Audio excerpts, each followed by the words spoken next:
Once we step into the Dust District proper, it's time to say hello to the Howlers. Stay on your side or you'll be spitting teeth. Far as I know, you might be an overseer spy. The war between the two factions is going strong, and they quite hate each other a lot. You can try to lure some of them into range with each other, at which point they will very much try to kill each other. That doesn't actually count as you killing them, so if you want to bypass the whole non-lethal playthrough while still getting people killed, that's something you can try to do. This bloodfly-infested apartment is our key to get around. Get closer to the Howler area specifically. As always, the incendiary bolts are super useful here. And now that we can buy them from the black market for fairly cheaply, we don't need to worry too much about them. Not to mention, of course, we have quite a lot of money, so we don't really need to worry about money in the first place. Especially since we tend to rob every black market guy we see, so, you know. Not enough bloodflies down there, plenty of them down here. We just need to deal with the nest keepers. This is where it gets a little bit tricky. You don't want to shoot an incendiary bolt to accidentally catch them on fire. And you don't want to get too close to the actual nest slashing with your sword, because then you'll kill them. So you end up with this sort of trying to sneakily go in, grab them, avoiding the flies. But it's mostly fine. There are multiple ways to go through this mission, of course, as always. I'm gonna try to show off most of them, but for the most part what we're doing is finding the things we need to do and dealing with them, and then later on going around and finding everything. As with most levels in Dishonored, there's tons of secret stuff sitting around everywhere. I think you can get about 3,000 something total gold or coins here. But at this point I'm so rich that I don't necessarily feel the need to hunt down everything. Also, these flies are quite annoying. Did you see that guy move, by the way? Swear to God, he's tricking me. I guess he's just unconscious, so he can't move.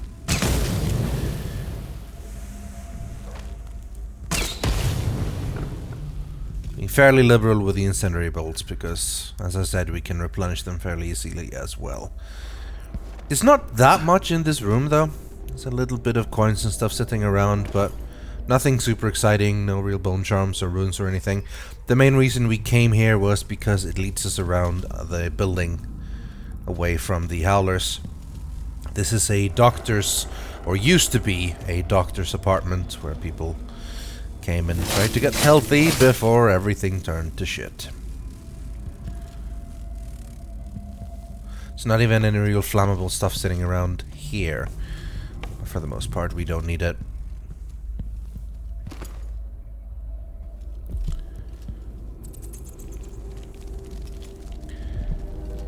Rats here as well. And dead bodies.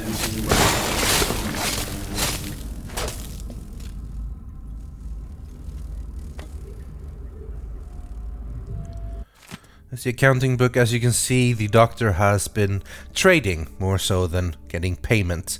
He's getting fish and he's getting his clothes mended, and so on. This is supposed to be a prosperous city, but the Duke has changed a lot. We are right outside the Crone's Hand Saloon, which is basically the Howler headquarters. We will definitely find Paolo here, and all his friends. You can take out that lone Howler if you want, but it's also fairly easy to just avoid him. These stairs lead nowhere.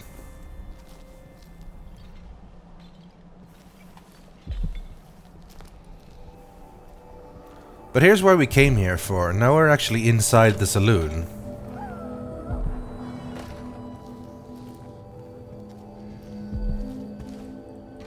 And turning right here brings us right to Paolos' office, I suppose we can call it.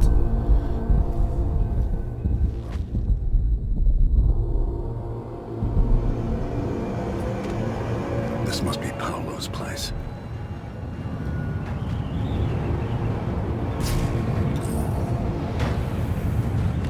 Giant self-portrait. Guy's fond of himself. But more interesting is here. Veramore. I remember that name. Veramore, also known as Granny Rags.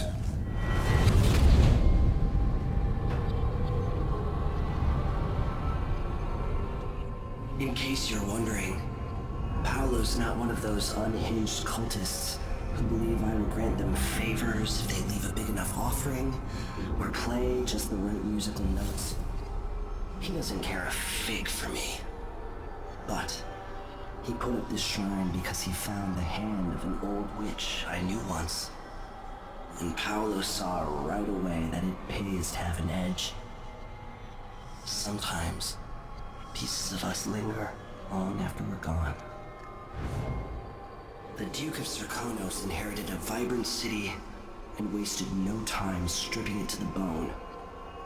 What will he leave behind? And what about you?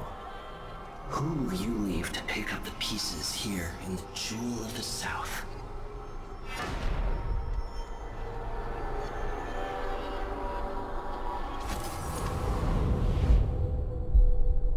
That is the question.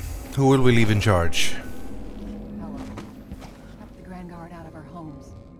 But I don't see how you can help the miners. Deep in the mines, that's where It's all connected, Tivoli. Once the Abbey's off our backs, I'll make it too expensive for the Duke to run the mines. The workers stop digging, the Duke will see that mines producing at half speed are more profitable than mines producing nothing. For better working conditions and less dust in the streets, we'd be happy to up our payments. There's a way to satisfy everybody. First, in this district, then across the city. The people who work the mines have more power than they know. Thank you, Paolo. I quite like Paolo, personally. Somebody's seen something. Now we're all on edge. My heart can't All take right, I'm much stepping more. away for a moment. Don't drink all the rum while I'm gone. He's a ruthless thug, but he has visions and he does genuinely think he's going to make things better. Better mostly for himself, but also for other people. It helps that he's voiced by Pedro Pascal, he's a really good voice actor and actor. Let's see what our friend looks like.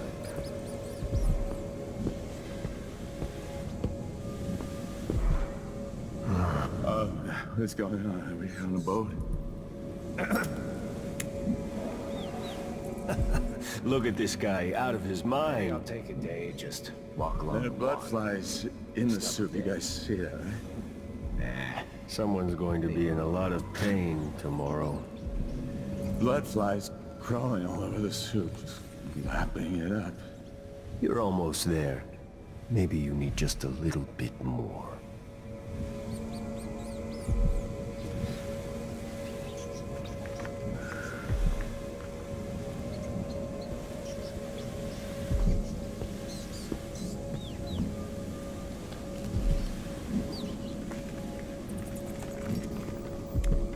Paolo has something planned for that overseer.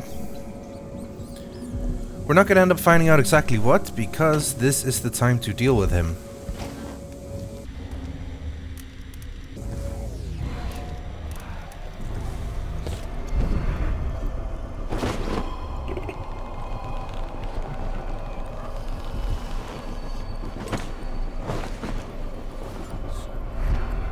Stop time feels so cool to use. Honestly, I should use it more.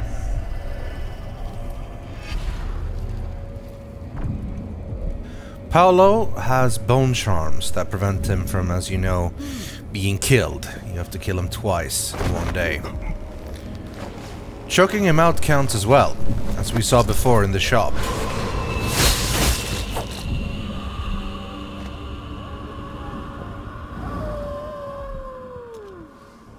Is this the void? Are you the cursed outsider? Not quite, my friend. There's a blueprint here, quite useful. Now that Paolo has been choked out, I suppose, He will return to the little office area he saw before, near the shrine. So let's go find him. Just need to take him out once more and we're done.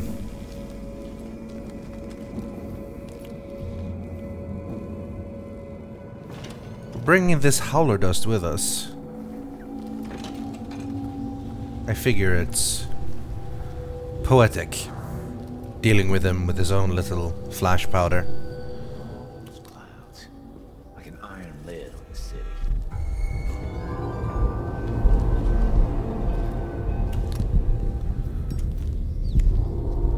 He's alert now.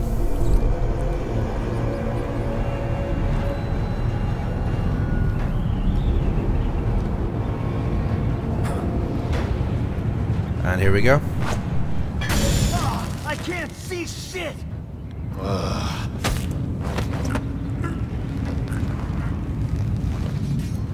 And down goes Paolo. Let's just loot him. What?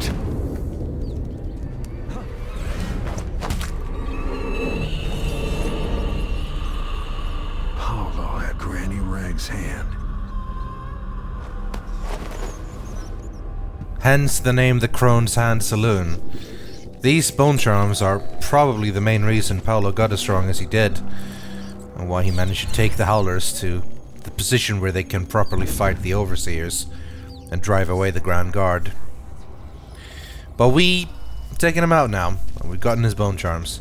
Sadly, we don't actually get the whole "you have to be killed twice" thing. I think that was probably part of the hand itself rather than his bone charms. But we have those at least. They are more combat bone charms, really, so I don't think we'll end up using them that much, but they're cool. Now, we could bring Paolo with us, just walk right into Overseer Burn, and be done with it. We go, hey, how you doing? Here's Paolo. Help us out. But like I said, there are multiple ways to get around this level, and we are not going to go with this one. In my High Chaos playthrough, I went to help Paolo by giving him the body of Overseer Burn. But for this one, I'm looking for another solution. And there are two other solutions. One, of course, like we already did, by solving the Jindosh lock all on our own. The third one is the uninvolved / neutral way of dealing with all this. And then there's a twist onto that one as well. We find in this mission a note that you might have heard from listening to the people talking near the Jindosh lock, that Durante, one of the Howlers, knows the code to the door. But that Durante had been captured by the Overseers. So what you can do is go to the Overseers, find the key that Durante had, go back to the Howlers, find his area, grab the notes, get the code. But then there's another option as well, we're in the process of doing right now. Taking out these Howlers because they tend to get a little bit angry when I make some noise, which is the plan to do here. Just gonna leave them here, why not? No one really walks here. But in this area that is just before you enter the Overseer area,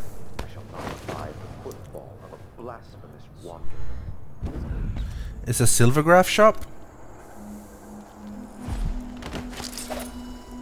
And while the door is locked, we can slash our way through. And for now, I'm going to leave Paolo here. We need the key to go further in, but while we're here, we can look around a little bit. There's some money in the cash register. And a note saying, don't let Mindy take any more pictures. She owes money.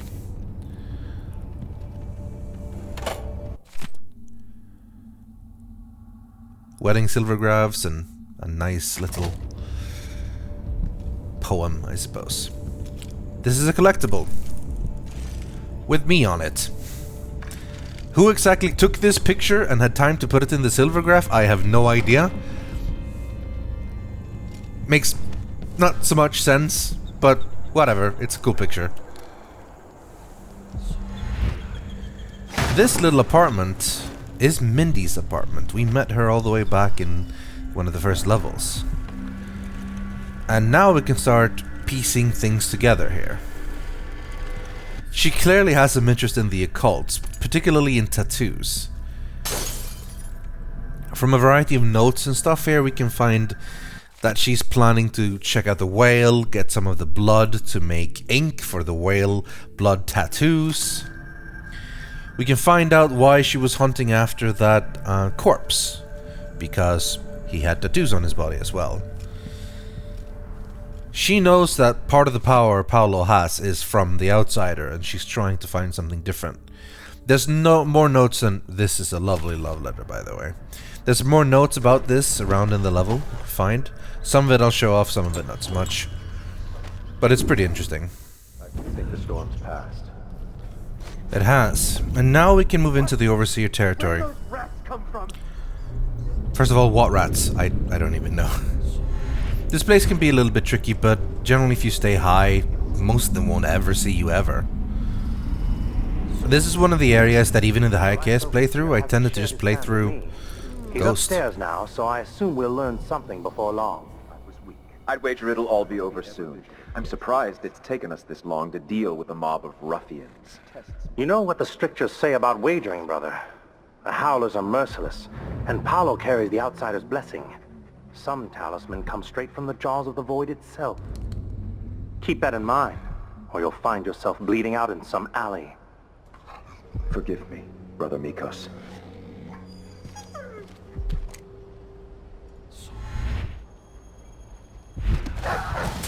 Someone help! And today, if this Take is it! truly her chosen No! That I hound can only served the hope Abbey! the outsider hasn't gotten to her first. That really confused me when that happened. First I thought it was some sort of weird bug, but then I remember that I was wearing the Fickle Beast Bone Charm that I got from Brianna, which makes white wolfhounds fight on my side. Which wasn't really intended, that just kind of tended to happen when I was close by, so now they killed one of their dogs. There's a couple of things here in the Overseer Outpost. Not as much as you might expect. There's definitely more things in the Howlers area. But there is a rune, so we do want to pick that up. It is surprisingly easy to just walk through this place without messing with anyone. If you want to be true ghost, this is one of the areas where it's the least difficult, I think. Just stay crouched and stay out of their line of sight. The door is locked, Hoping to cross paths with that monstrous assassin. but the key is on one of the sleeping overseers in here. So as long as you stay behind this guy,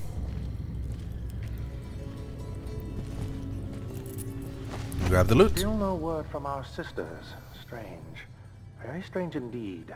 I must draw strength from my brothers. Or are we not as one? Now I feel remorse. It will bother me all the night. A stream of untruth. The echoes of lies come back as the voice of the outsider. More whalebone, bit of cash, and a rune. Not bad. That's on me. We're looking.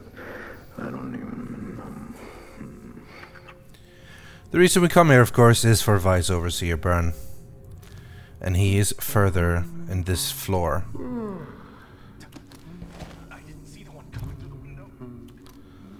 The path we're taking, we're sort of missing out the conversation with one of the overseers. Mercy killing another one. It's kind of a cool conversation.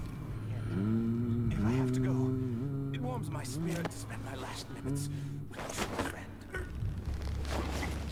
You honor. I wish there was another way, but it's a gut wound, as bad as any I've seen. Better this than a day or two of agony. Then I go, and I keep the strictures close to my heart. May there be no discord in my spirit. The choice between Howler and Overseer isn't necessarily easy. Both of them have good parts and bad parts. Both of them can be cruel. Both of them can be kind. Which one is better for Karnaca? I don't know. Which one is better for Dunwall? I don't know. So that's why we are picking basically the neutral path. But even when we decide the neutral path, there's a choice between taking them out and leaving them alive. Burn. Stilton. I'm gonna play you that audiograph later on when it won't attract the attention of every outsider in the place. Sorry, every overseer.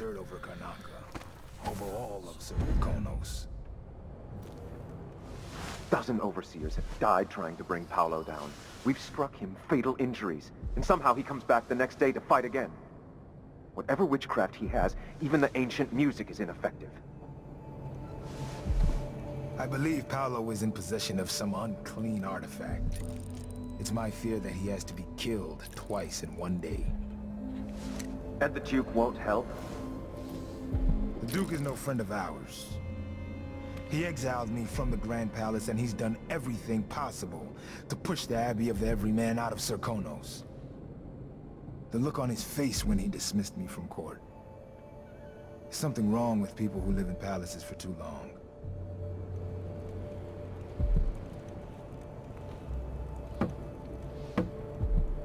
I just need to wait for this guy to leave. The other two overseers in this area are busy with their prayer, so they won't really notice much.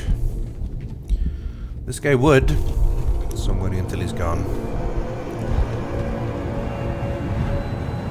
And now Burn can be taken out.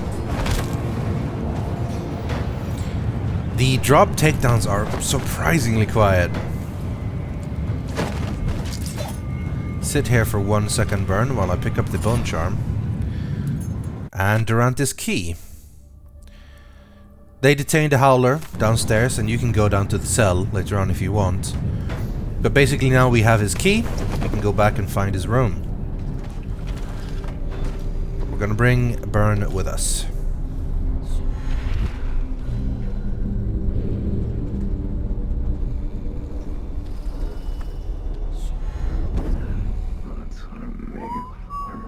The apartment to the left here has some coins and stuff and 2 civilians. I'm gonna pick it up later.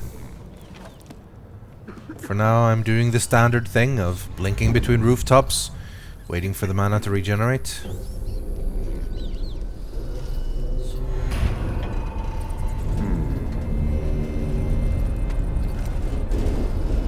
And there we have it.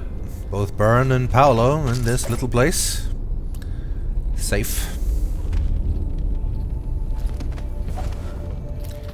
We're not quite done in this area though. There's a special little Easter egg type thing. I remember Corvo's been talking about it. This is the area where he was from, when he was born and where he grew up. And this is what it's turned into right now.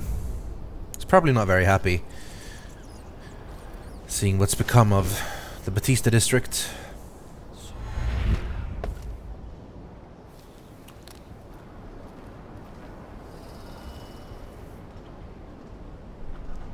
There's a plaque. It's interesting to see that he became the royal protector when he was only 19 years old. But yes, this is where Corvo used to live. Of course, it's not a particularly fancy apartment anymore. Kind of the opposite.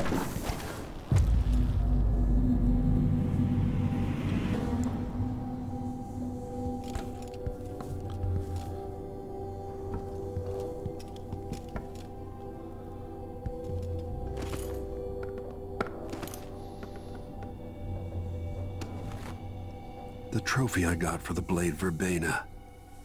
I left it with my mother.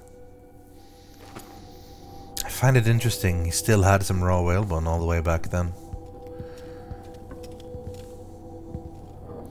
The trophy he got for winning a sword fighting tournament, and that's what's got his attention, and eventually led to him becoming, well, who he is.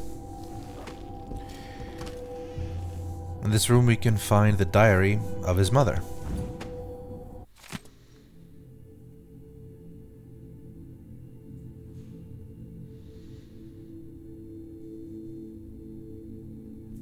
I thought this was a nice touch, finding out a little bit more about Corvo's backstory.